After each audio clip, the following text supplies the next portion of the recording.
Okay, what's going on, guys? I want to talk about Lauren Smith Fields. And the reason this story hits kind of close to home for me, because not only did it happen in Connecticut, but it happened in my county where I live in Connecticut. I live in Stamford, which is maybe roughly about 30 minutes, 20 minutes, give or take, away from Bridgeport, Connecticut, where Lauren Fields lived. Now, besides her being a blogger, and besides the fact that she was obviously something tragic happened to her, and the Bridgeport Police Department and their negligence, I had to point out this right here. And this is not a tweet from Lauren Smith Fields, but actually a retweet. And it says, "When I start dating white men, just know I tried my hardest with you coloreds." And she said, "This is me as fuck." And that disturbed me, because I said to myself, there's a lot of people out here that are right now saying to themselves, hey, she deserved this, and which they're totally wrong for that. But it seems her position, Lauren Smith Fields' position, as far as the dating market, might have led to her choices. And I'm not saying that this couldn't happen for somebody else, but what maybe, perhaps, because I don't think this guy is innocent. This is Lafontaine. It's a French name, but he sounds like a fluke. I think there's something that's not up to par with his story. Now, the story that goes is, well, right now they're saying that she had an accidental overdose. An accidental overdose. This is what the coroner is basing his decision on upon autopsy. And they're saying that she had promethazine, she had fentanyl, which seems to be a problem here in the state of Connecticut currently. I just, not even 3 months ago, had a friend that died from a fentanyl overdose. R.I.P. to Kookie. It's amazing to me that not only the negligence by the Bridgeport Police Department, but also the fact that they, for no reason whatsoever, were interested in doing any type of real investigation about this case of Lauren Smith Fields. Well, they innately were now put in the position where they have no other choice but respond. Now, whatever that response will be ultimately, view the views of Lauren Smith Fields' lawyer, who seems very attentive in the case. But I want you to understand and read this. When Smith Fields fell asleep on the couch, the man carried her to the bed and fell asleep next to her. The report states, when he woke up very early that morning to use the restroom, he said that Smith Fields was snoring, but when he woke up a couple hours later, he saw her lying on the right side with blood coming out of her nostril onto the bed, prompting him to call the police. She was snoring at first, and then she started bleeding from the nose. And you laid down for a couple more hours. No, I find something funny in his story already. So make no mistake about it. When I make these comments right now, make sure that I'm doing them and telling y'all and the guys. And I want to give a shout out to people that came to the attention of this case. Most notably Cardi B. Shout out to the Bronx, High Bridge. Cardi B threw out a tweet, and she said, "This is so scary. A fictional murder character, but in a real life. Justice for Lauren. Connecticut, you have failed this young lady." That young lady. It's got 5,674 retweets and 35K likes. And it prompted the Bridgeport Police Department to open up the case and do a real investigation of this man, because this man does look like something is wrong with him. It looks like something is deeply wrong with him. Now, this man don't look old. It's not old at all. It's not old at all. And yet media made it seem like he was a wit old ass man looking to trick her and disgusting, or how they spin the narrative, specifically because I see people saying online that's what she gets. I have to excuse me. There was a little bit of negligence mixed into that. Design engineer 37, whose Bumblebee date 23 died on a bloodstained bed next to him. Criminal probe launched in the death of Lauren Smith Fields. This is Donald Crosland, who is the attorney for Lauren Smith Fields' family. I like this guy. I saw him interviewed this recently. Only thing I want to say is this.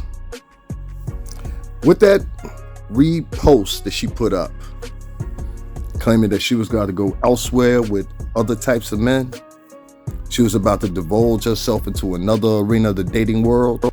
Well, that might have led you to a situation out of lust versus love. You see, I hear a lot of this talk about interracial dating and everything like that. Let it be me not to be the first one to, indignify anyone for doing that, because God knows I've been not only a product of that, interracial dating, but I'm also one that's participated before. So I have no problem with that. And many of the times that it happened because of my locale, where I lived at. Now, I know Bridgeport, Connecticut very well. And Bridgeport, Connecticut is filled with every minority you could think of that's brown. Okay, any minority you could think of that's brown is in Bridgeport, Connecticut. It's a very, as far as our county is concerned, it's a very affordable county versus the others. Which hence, you get a lot of brown people there. Black and Latino, Caribbean people, for that matter, of specific. Now, Lauren is now in a sea of that. And Lauren went to high school here, which means she went to school with predominantly Italian, Greek, Jewish kids. Okay? That's all that surrounds Connecticut. I know this from living on the shoreline for years. And many other people that grew up here will tell you about that. And then much later on, different influxes of Latinos. One of the things that I will tell you right now is that I think possibly the way Lauren was thinking made her a victim of lust. And she became a victim of lust. She became a victim of lust the moment that she started going on Bumble, which is the exact place she met Mr. LaFontaine.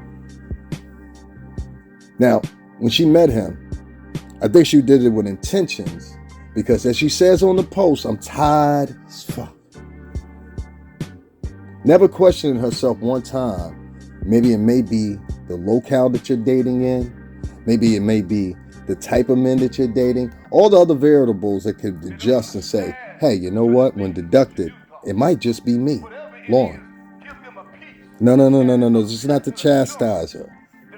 This is to set something in precedence of this. See, this wasn't a normal girl that was just on Facebook or Instagram or something like that every now and then. No. Lauren was a YouTuber just like we were. Lauren was not only a YouTuber, and if she only had a couple hundred hits in her whole YouTube history or something like that, I wouldn't even be having this conversation.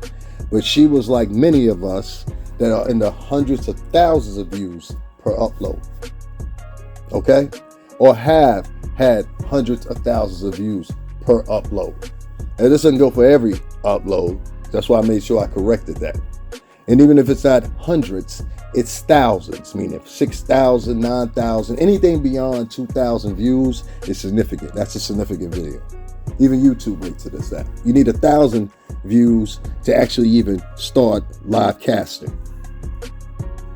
which takes some people years to get based on their material. So Lauren was a YouTuber. So she knew our ecosphere, she knew our world. She knew the different YouTubers that were on there. And many might call Lauren a divester. I'm going to go ahead and say it. Many might call Lauren a divester. Now, if she was or wasn't, once again, I bring to the point, I've dated interracially before. I don't have a problem with that. But it's your intentions on while you're trying to date interracially. And if those intentions involve trying to put yourself in a better financial situation, trying to make your life as better as anybody else in comparison, or on many other different litany of different possible outcomes. But if they're not those that are genuine, you will have something at the extreme end of what happened to Lauren maybe, or a lot lighter than that. That also may be in the negative. Because every time what's going to happen is that person that you are inside and your intentions are going to show sooner or later. Oh, men look for it, especially nowadays. What are your intentions by me? And can I trust you? A lot of women think it's just a free ride after that. A lot of women here in Connecticut, I know it, by living by the shoreline for years. And I can tell you, a lot of girls, they grow up with their uncles and daddies and everybody else. Yes, I said their daddies, spoiling them. And when they become adults, they want to get spoiled the same way. What they don't realize is the people that were spoiling them were in their 50s and 60s when they were spoiling them. Now you want a man that's 20, 30, even 40 to provide the same. It doesn't make sense. The economic system that is made up right now doesn't make that. Those men were career men, like military career men. They had all pension, bonuses, everything else awaiting them. And they were at the cap, some of them, of what their salaries would reach in their career. Of course, they had disposable income, and readily. Not all men are equipped to do that. And ladies, I'll say like this, whether it be Cynthia G, Pink Pill, or many other ones that are on here, on YouTube, preaching hate or whatever, or living hypocrisies of their own, how come none of y'all are talking about Lawrence Smith Fields? I went to Cynthia G's page, ain't a post on there about her. I went to one of the other divested channel girls. There was nothing on there about her. You ladies should have spoke up first. Instead of speaking on the benefits of Tasha K and what she lost, you ladies should have spoke up first. Instead of the white media having to do it or other secular YouTubers having to do it, you should have spoke up because you have some of the most biggest followings on YouTube. You ladies should have spoke up. So when you talk about feminism and women's rights and everything like that, I have to question, do you really believe in that? Is it really, really, really, really, really a topic for you? Or you're simply online for one particular reason? That's to preach to these girls what they should do to enjoy economic excellence. And I'm here to tell you, ladies, it doesn't last for a long time. I was in the music business for 17 years, since I was a kid. I started out with one of the biggest companies there is, Bertelsmann Music Group, which is BMG. I've seen people come, get their money, blow it, waste it, lose it, go into bankruptcy, and everything else you could imagine. Moment that money leaves, the moment the real you comes out again. There's no escaping that. I'll say it to you again. The moment that money leaves the equation, the moment the real you comes out. Meaning all those cute hair extensions, all the fake eyebrows, all the cars, the cute apartment, house, home. All that disappears once money is taken out of the equation. And it will happen to you so quickly and abruptly, you won't even see it coming. You won't have a chance to defend yourself. It will be taken away from you. Trust me, in anything, I can tell you this. I've seen multiple artists lose it because of that. And just because it's a music artist, when you ask me, where you going with this? Where you going? Just because it was a music artist doesn't mean it just equates and exists there. No, it exists in the whole paradigm of life. Whole paradigm of life. Take money out of the equation in a capitalist society from the individual, and you will see exactly who they really are. All great men have failed. Bill Cosby, Harvey Weinstein, R. Kelly, presidents, Nixon, George Washington, list can go on. The Alamo, that was behind gold. Take money out of the equation, and you'll watch how an individual, a nation, even a world can fall. Ladies, it sends you no benefit to chase after men just because of money. You already put yourself on an imprint and show who you really are in the first place when you show up like that under that premise, which is, I am someone trying to escape poverty. To any man of recognition that has real money, I'm talking about in the millions. I'm not talking about your thousandaires that live in the hood and drive a Toyota. Any man of significance, they will tell you, what are you in it for? And they will tell you what they want. I want some kids, I want a family. You'll be set up real nice. Anything ever happens, hopefully it won't, but if it does, and you're going about your business. Ladies, you are setting yourself in a position by the influence of women on YouTube to become mediocre, if not mid-tier prostitutes to yourself. And you shouldn't stand for it. And you should start questioning some of these women when they don't speak up for women like Lauren Smith Fields. After all their daily diatribes about hatred, but yet togetherness in the community. I'll talk to you guys later.